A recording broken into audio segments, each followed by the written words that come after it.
अंग में उत्पन्न होने वाली शोभास्पद वस्तु है, और जब आपको ज्ञान हो गया तो आप उसको त्याग देते हैं। फिर आप उसका संग्रह नहीं करते। बाल काटने के बाद कोई संभाल के रखता है क्या?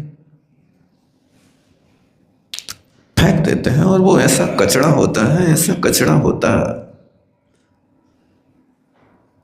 कि आपकी थाली में एक बाल आ जाए तो फिर गिलानी पैदा हो जाए। जिसको इतना संभाल के रखा है, महाराज की अंजलि में आहार के समय एक बालचंद आ जाए तो 24 घंटे के लिए निराहार होना पड़े, और आहार के समय रोज एक एक बाल अंजलि में आता जाए तो महाराज को सल्लेख न लेना पड़े। ये वस्तु ये है, लेकिन कब त्याग कर देते हैं? जब आपको ज्ञान हो जाता है कि अभी संग्रह के योग नहीं है, आप 2 महीने 3 महीने 6 महीने तक के तो रख लेता है। दाढ़ी को आप 8 दिन भी रखने को तैयार नहीं होते। तो इसके विषय में आप जान रहे हो कि उत्पन्न होगा फिर नाश होगा, उत्पन्न होगा फिर अलग करना होगा, इसमें आपके आंसू नहीं बहते।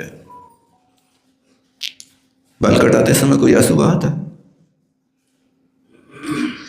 इसी तरह इस शरीर की दशा है कि बालों की तरह आत्मा में ही शरीर उत्पन्न होता है, विनाश को प्राप्त होता है, उत्पन्न होता है, विनाश को प्राप्त होता है, एक अपनी मर्यादा को लेकर के चलता रहता है। फिर ऐसा क्यों आपने आज तक ये विचार नहीं किया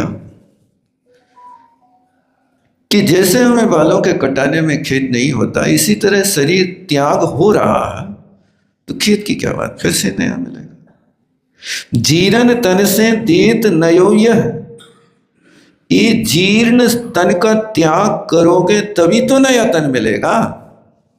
वसंत ऋतु में पेड़ पहले पुराने पत्तों का त्याग करते हैं। पुराने पत्तों का त्याग करो तो नई कोपल उस पर आएगी, और वे यदि पुराने पत्तों का संग्रह करके रखें तो नूतन कोपल आ नहीं सकते हैं, नए पत्ते आ नहीं सकते हैं। समय आने पर कितना भी वो वृक्ष अपने उन पत्तों को पानी हवा देवे धूप देवे,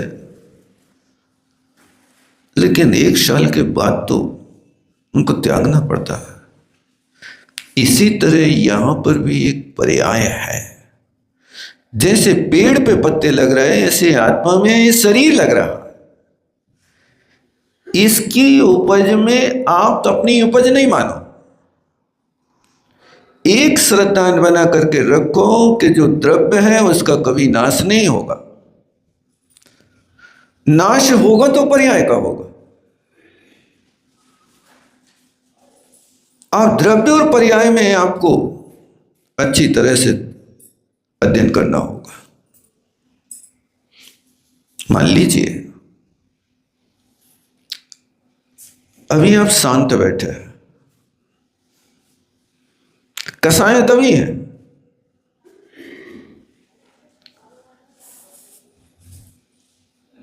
कोई खबर आ जाए,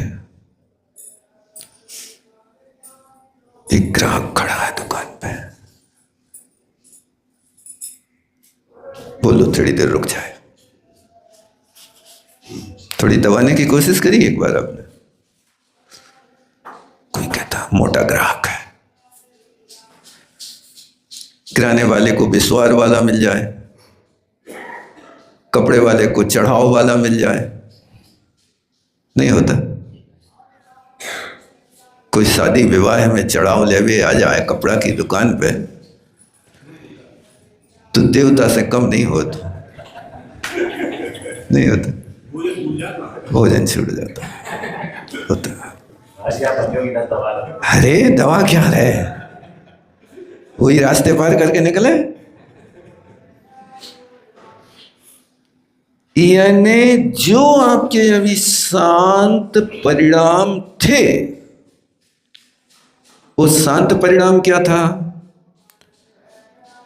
आत्मा के चारित्र गुण की पर्याय थी। ठीक है ना?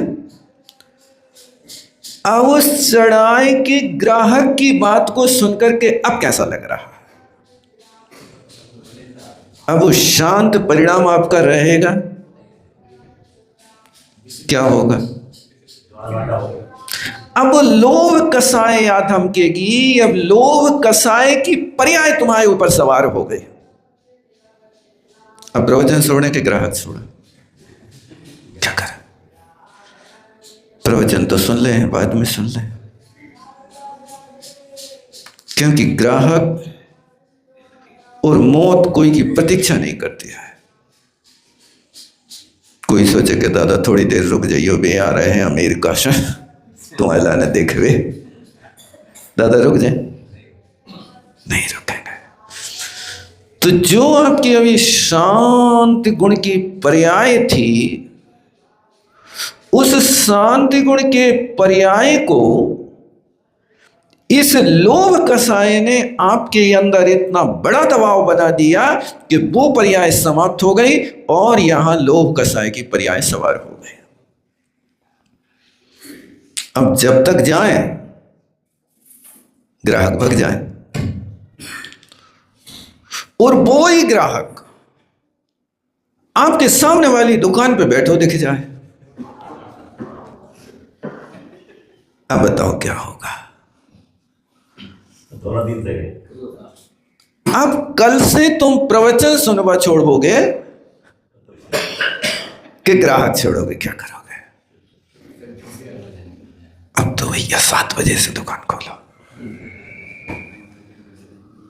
ये होती है पर्याय। ये पर्याय जो है ना, ये पानी में लहर की भांति प्रतिपल आती रहते हैं। द्रव्य की पर्याय और द्रव्य के साथ होने वाले गुणों की पर्याय। उन गुणों में अलग अलग पर्याय होती है। उस पर्याय को आप सिर्फ निरीक्षण करो। स्टेशन पे खड़े होकर के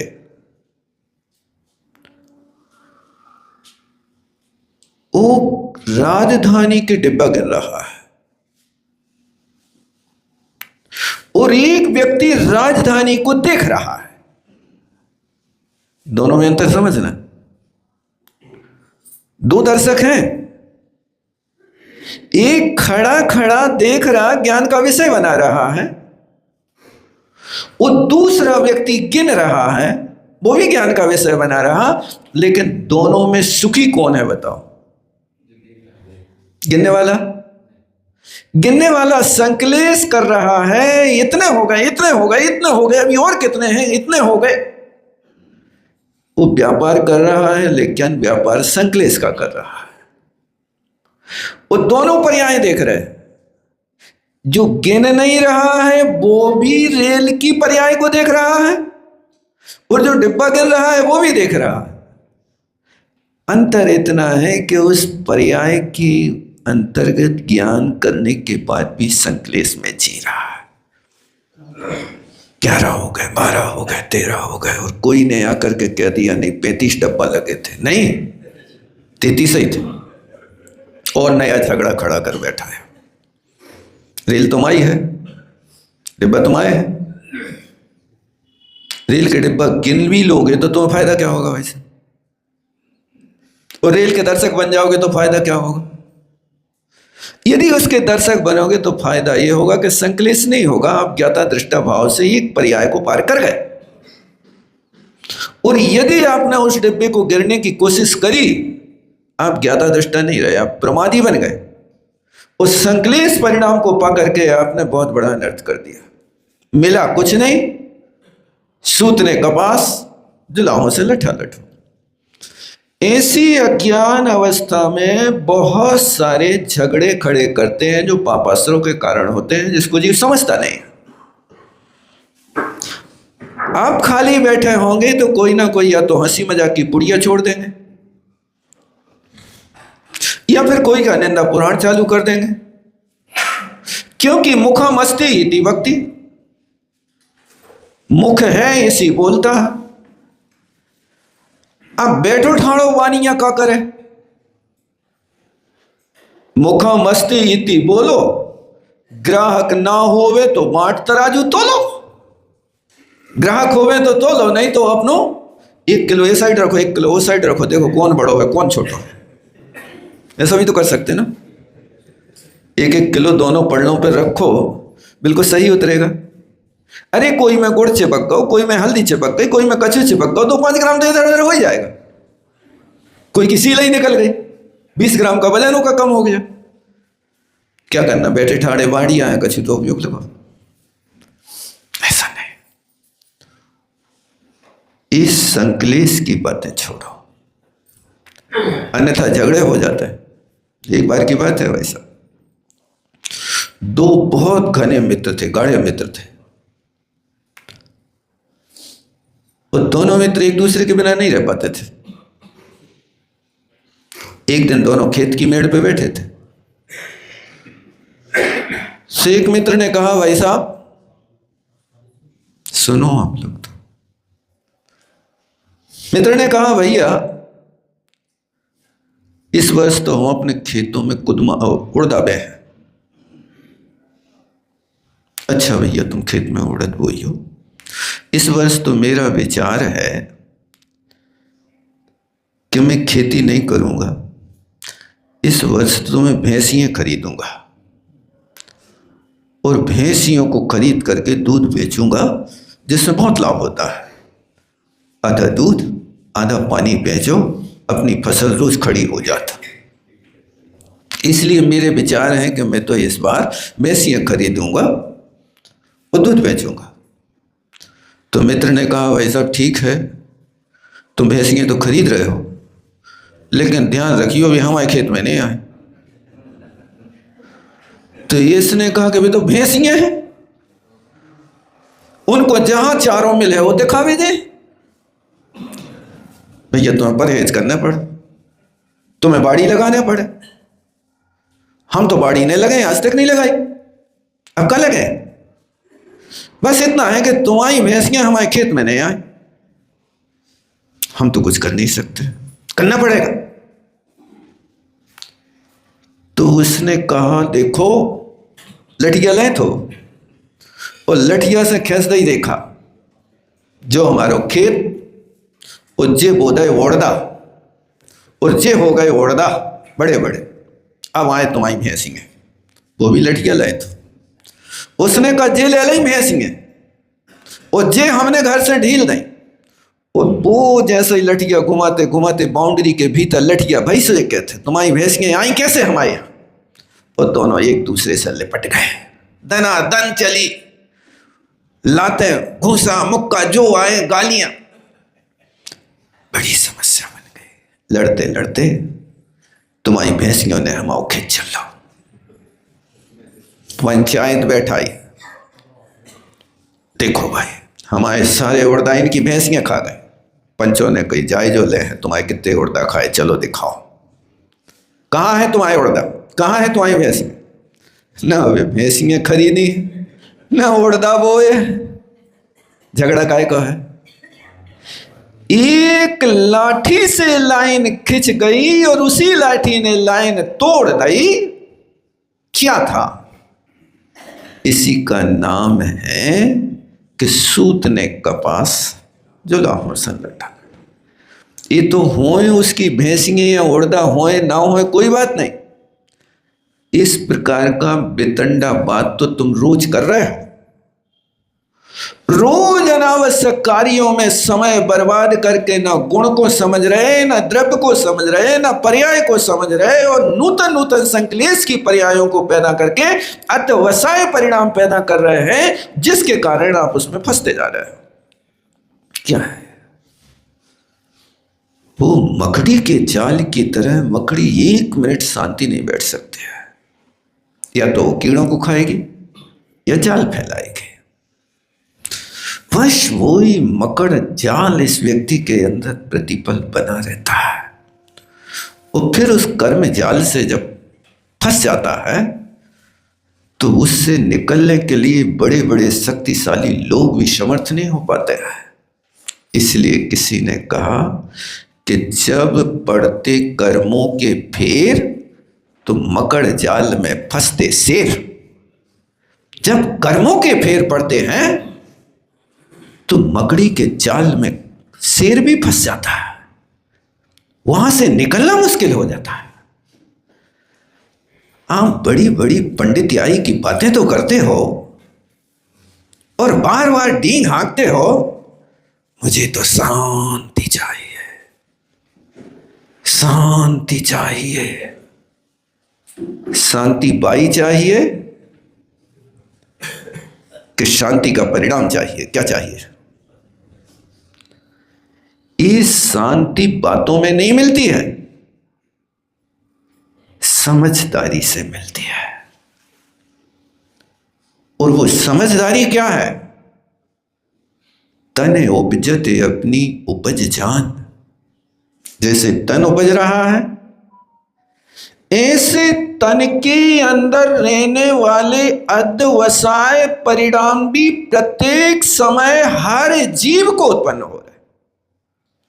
कोई खाली तो नहीं बैठेगा, मन तो अपना काम करेगा। अब उस मन से आप क्या सोच रहे हैं? उस मन का उपयोग आप क्या कर रहे हैं? मन की दशा देखो। मन हमारा सोचता पर आई है, देखो बे ऐसो कर रहे, बे ऐसो कर रहे, बे ऐसो कर रहे। तुम कैसो कर रहे? अपनी खबर है कि नहीं?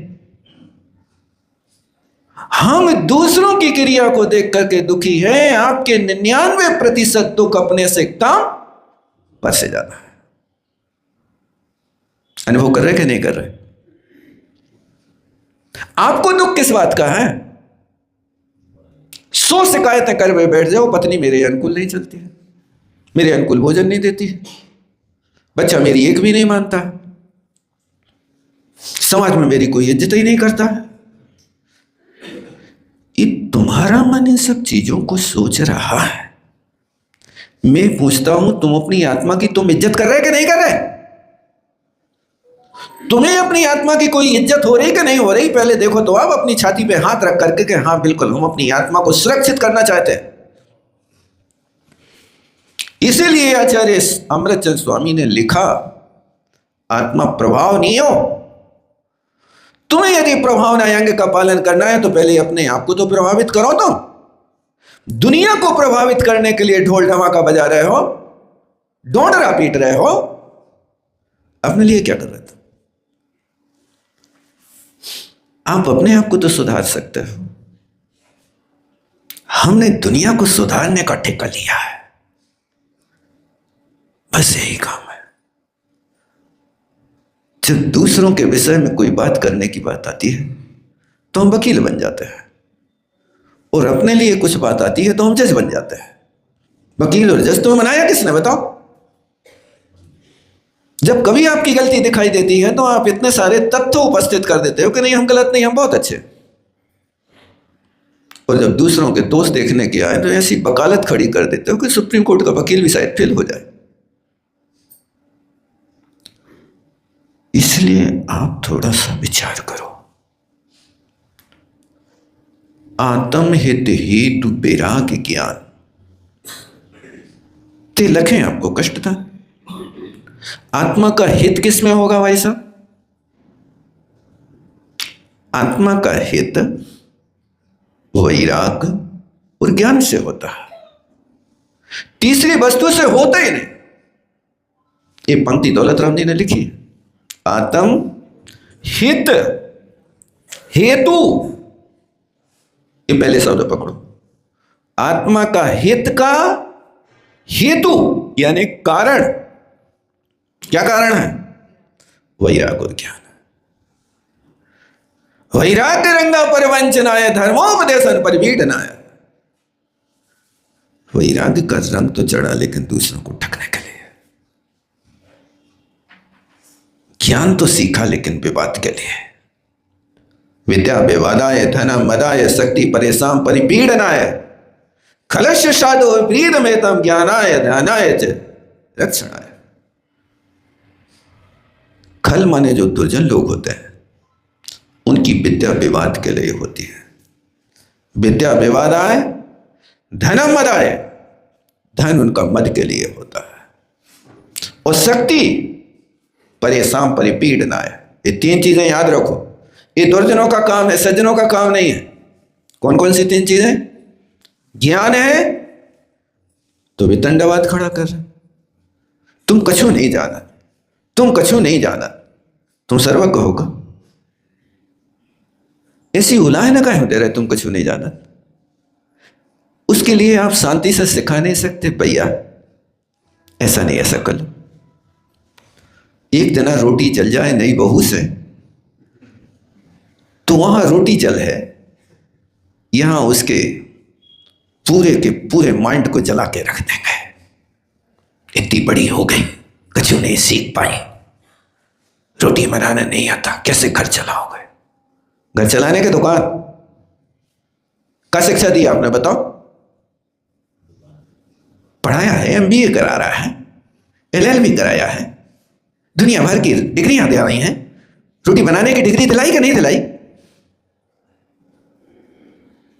ये जब तुम कुंडली देखने गए थे तब देख लेते एक बार कि सबरी डिग्रियां तो हैं लेकिन पाकशास्त्र की डिग्री है कि नहीं? यदि पाकशास्त्र नहीं जानेगी तो पेट कैसे भरोगे? वो तुमने पूछा भी कि नहीं पूछा, भैया ये रोटी बनाना जानती कि नहीं जानती? हलवा में लपटा बनाने में अंतर जानती कि नहीं जानती? नहीं तो हलवा को लपटा बना दे, लपटा को हलवा बना के खिला दे, क्या होगा बताओ? बस आप तो ये देखते हो, पढ़ी है, लिखी है, गोरी है, सब कुछ है, ये बाहर से देख लेते हो। लेकिन ध्यान रखना, चेहरे की उज्ज्वलता की अपेक्षा चारित्र की उज्ज्वलता श्रेष्ठ हुआ करती है। चेहरे की उज्ज्वलता तो क्षणिक है, लेकिन चारित्र की उज्ज्वलता शाश्वत होती है। इसलिए चमड़ी को नहीं, चारित्र को देखो, चारित्र कैसा है।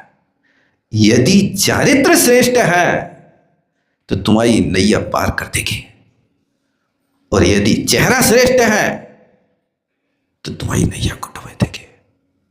इसलिए क्या देखना चाहिए? मैं पूछता हूं, आप बाजार में घोड़ा खरीद भी जाते तो क्या देखत? घोड़ा खरीदने तो क्या देखो? घोड़ी की चाल देखी जाती है, बैल के सींग देखे जाते हैं, गाय का दूध देखा जाता है, और व्यक्ति का व्यवहार देखा जाता है। पता है कि नहीं? घोड़ा अच्छा काबली है, मोटा ताजा है, बढ़िया है, ले लो बेटा, पहले सवारी करके देखो, नहीं तो कहीं पटक दिया तो क्या होगा? गड्ढे में गिरोगे, दशा बिगड़ जाएगी। इसलिए जब भी घोड़ा खरीदते हैं लोग पहले सवारी करते हैं। अब तो खरीदने का बात ही नहीं है, घोड़ा की जरूरत ही नहीं है, अब तो गाड़ी है। गाय खरीदते हैं तो गाय के सींग देखत के दूध देखत कितना देती है, सबसे पहले पूछते हैं दूध कितना देती है। और बैल खरीदते हैं तो दांत देखते, सींग नहीं, दांत देखता है। यदि बैल बूढ़ा होवे और दांत जिंदा होवे तो वो बैल की कीमत जवान से भी ज्यादा मिल जाएगी, और बैल जवान हो लेकिन दांत काट गए हो तो वो बूढ़े के भाव नहीं बिकेगा। ये बैल की कीमत होती है, और व्यक्ति का व्यवहार बिकता है। आज आपकी दुकान में बैठे हो तो मैं कह रहे दुकान नीचे से व्यवहार कैसा है भाई साहब आपका? ग्राहकों से कैसे व्यवहार कर रहे हो? साड़ी की घड़ी नहीं खोलना, ऐसे ही देख लो, लेना है तो ले लो, नहीं तो जाओ खरे। कौन आएगा तुम्हारे यहाँ? दिखेगा, पैरेगा, दर्पण के सामने खड़ा होगा। इसलिए दुकानीदार को एक बड़ो दर्पण लगवाने पड़ा है भैया, वो पैर के देख ले, मन संतुष्ट कर ले। करते कि नहीं करते? यदि है तो बिकेगा माल, नहीं तो फिर बैठे रहोगे आप, मक्खियां उड़ाते उड़ाते हाथ दर्द करने लगेंगे। इसी तरह यहाँ पर भी परमार्थ में आपको यदि सुखी होना है तो ऐसी उस व्यक्ति की तरह फालतू बैठ करके भैंसियां और उड़दाने बोइयो, भैंसियां ने खरीदियो, परिणाम सही बनाने की कोशिश करो। व्यर्थ के परिणाम से संक्लेश से कष्ट होता है। इसलिए आत्मा के हित की बात सोचो कि आत्मा का हित किसमें है? किसमें है बताओ? आत्म हित, हेतु। ये बहुत मार्के के शब्द मतलब छोटी है लेकिन बहुत सारा है। आत्मा का हित भी कहा और एक शब्द में हेतु भी डाला और हेतु के नाम भी बताए। देखो, आत्म हित हेतु, 3 वाक्य हैं उसमें। आत्मा का हित का हेतु क्या है? हेतु माने कारण। हेतु किसके साथ लगाना? प्रश्न के साथ लगाना। क्या हेतु है? हेतु बता रहा है वैराग्य ज्ञान। वैराग्य है कि नहीं? वैराग्य का बा गायब हो गया, क्या बचा? राग बचा। तो बा के गायब करने पर तुम्हारा कल्याण होगा कि नहीं होगा? हम तो पंचम काल के आदमी हैं, हम कछु तो ऊपर नीचे करते ही रहते हैं। भगवान महावीर स्वामी के 5 सूत्र हैं ना, अहिंसा, सत्य, अचौर्य, ब्रह्मचर्य, अपरिग्रह। इन 5 सूत्रों को तो हम मान रहे हैं, बस इतना सा किया, अहिंसा के आ को खिसका के नीचे कर दिया। सो उसके नीचे सत्य बैठा था, तो अहिंसा का क्या हो गया? और जो सत्य था वो अहिंसा का या सत्य में बैठ गया, क्या हो गया? सूत्र पाल है ना भगवान के, ऊपर नीचे तो चलता है, 19-20 तो चलता बनियों के, या 19-20 चल रहा है। पूरा का पूरा तुम्हारा मटिया मेट हो गया, तुमने लोप नहीं किया लेकिन स्थान से तो हटा दिया। अहिंसा का हटा तो हिंसा बन गई, नीचे सत्य के साथ जोड़ दिया तो असत्य बन गया। अचौर्य था, अचौर्य के आंख को थोड़ा सा खिसकाया सो चोरी बन गई, और नीचे ब्रह्मचर्य बैठा था सो अचौर्य का या ब्रह्मचर्य में बैठ गए, आगे जाके सुखा हो गए। खूब धड़ल्ले से कुशील सेवन करवे में लोग आज गले काट रहे, लोग फोटो उतार रहे, संवेदनाएं सूख गई, कोई विरोध करने वाला नहीं। संगी पंचेंद्री एक भव्य आत्मा के गले कट रहे हैं, वासना के शिकार हो रहे हैं, और दुनिया अनदेखी कर रही है। ये क्या हो रहा है? महावीर के उपासक हो तो इन सूत्रों को स्वर्ण अक्षरों में दिखवाने के लिए दीवार की जरूरत नहीं, हृदय में लिखो। बस एक अपरिग्रह के आ को हटा के लोप किया है, बाकी तो कुछ नहीं किया। लेकिन जो 5 व्रत थे, एक ही आ को ऊपर नीचे करने से वे पाप बन गए, अव्रत बन गए। हमने कुछ नहीं किया। श्रद्धान में तो तुमने सारा का सारा बिगाड़ के रख दिया ना, क्या नहीं किया हमने? अहिंसा परमो धर्म की जय बोल रहे हो, लेकिन धड़ल्ले से अहिंसा कर रहे हो, प्रमाद पूर्वक क्रिया कर रहे हो, चिट्ठियों के ऊपर तुम अपनी चटाई बिछा रहे हो। क्या है? इन पर विचार करना समय हो रहा। आज आपको सिर्फ इतना बताया है कि तन उपजत अपनी उपज जान। ये तन पर्याय है, जीव द्रव्य की विभाव व्यंजन पर्याय है। उन पर्यायों को पढ़ने की कोशिश करो। तुम्हारी वर्तमान की पर्याय पर दूसरी पर्याय सवार होती है तो उसको पकड़ो। ये परिवर्तन हो रहा है, उस परिवर्तन में अपने आप को संभाल के रखना है, और बार बार माइंड में यही गूंजता रहे, आत्म हित हेतु विराग ज्ञान, आत्म हित हेतु विराग ज्ञान। आत्मा के हित के हेतु वैराग और ज्ञान है, लेकिन मिथ्या दृष्टि ते लखे आपको कष्टदान। ते माने जो वैराग और ज्ञान है उसको अपना कष्ट का कारण बन रहा है। अष्टमी को कष्ट भी कह रहा है, कष्ट का दिन आ गया, कष्ट का दिन आ गया, कष्ट का दिन आ गया। जो इष्ट है उसको कष्ट का कारण मान रहा है, यही तो अज्ञानता की सूचना है। कोशिश करें, तन उपजत अपनी उपज जान के ऊपर अच्छी तरह आलोड़न करें और बार बार यही स्मरण करें, आत्म हित हेतु वैराग ज्ञान। ज्ञान हो लेकिन सिर्फ अर्थ करी विद्या ना हो, परमार्थ करी हो, जिससे अपना भला हो।